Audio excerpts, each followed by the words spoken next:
ഇവാഞ്ചലിയും അനുദിന സുവിശേഷ വിചിന്തനം.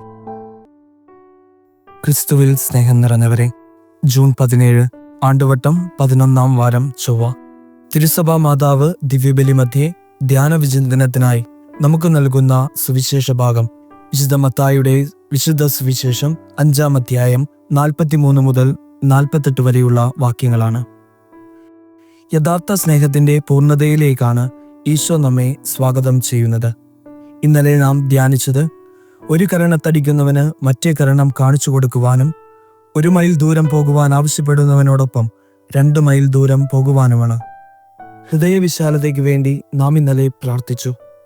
ഇന്നത്തെ സുവിശേഷ ഭാഗത്ത് നാം ധ്യാനിക്കുന്നത് ഒരു ക്രൈസ്തവൻ എത്തിച്ചേരേണ്ട സ്നേഹത്തിന്റെ തലത്തെക്കുറിച്ചാണ്.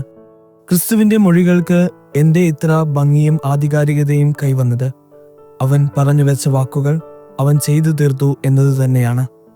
ഈശോ ആവശ്യപ്പെടുന്നത് ശത്രുക്കളെ സ്നേഹിക്കുവാനാണ്, നമ്മെ ദ്രോഹിക്കുന്നവർക്ക് വേണ്ടി പ്രാർത്ഥിക്കുവാനാണ്. എനിക്ക് തോന്നുന്നു യേശുവിന്റെ വചനങ്ങളിൽ ഏറ്റവും കഠിനമേറിയതാണ് ഈ വചനം. എത്ര തന്നെ കൂട്ടിക്കിഴിച്ചാലും ഒരു രീതിയിലും കണക്കങ്ങോട്ട് ശരിയാകുന്നില്ല. എന്നാൽ താൻ പറഞ്ഞു വെച്ചതെല്ലാം അവൻ പൂർത്തിയാക്കി. കുരിശിൽ കിടന്ന് അവൻ തന്റെ ശത്രുക്കളെ സ്നേഹിച്ചു, അവർക്ക് വേണ്ടി പ്രാർത്ഥിച്ചു. അവരുടെ അറിവില്ലായ്മ കൊണ്ടാണ് ഇതെല്ലാം ചെയ്തതെന്ന ന്യായവും പറഞ്ഞു.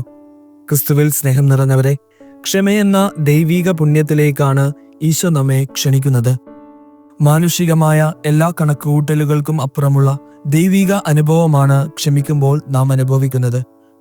അങ്ങനെയെങ്കിൽ ഞാനൊരു ചോദ്യം ചോദിക്കട്ടെ, നാം യഥാർത്ഥത്തിൽ ക്ഷമിക്കുന്നുണ്ടോ? Do we forgive? ഞാൻ പറയും, പൊതുവെ നാം ക്ഷമിക്കുകയല്ല, നാം മറന്നു കളയുകയാണ് ചെയ്യുന്നത്. ഒരു ഉദാഹരണം ഞാൻ നിങ്ങളോട് പറയാം. എനിക്കൊരു വ്യക്തിയുമായിട്ട് ഒരു പ്രശ്നമുണ്ടായി. കുറച്ച് നാളുകൾ കഴിയുമ്പോൾ ഞാൻ ആ വ്യക്തിയോട് ക്ഷമിച്ച് രമ്യതയിലായി.